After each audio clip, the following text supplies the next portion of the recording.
අවගුණං අවතාරයට පටන් ගති ඇටකටු බිඳකා නහර කුලල් ගති අතුපතු සොල්ලා නමට නමා ගති මහසෝනාමේ පුදට බලාන් ඇති ගැසිය ගොටින් බර නිවං පතුලෙන නැසී ගියා ජය සෝනා විගසින යදී වලස් නොලෝ වක්කෙම මොතින බසිය මාසෝ නාතුන් සමයන විසුණු සමං සුරේ දුගෙන් අවතාරෙන බස්ම සුරාදා ගියගෙම අවියන එවැනි වරංගත යම රජු බලයෙන් විගසන විත් මරු යකාම පුදලෙන අල්ලා කගපත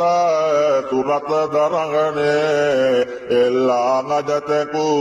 දෙපලු කරංගනේ එල්ලක ජලවැනි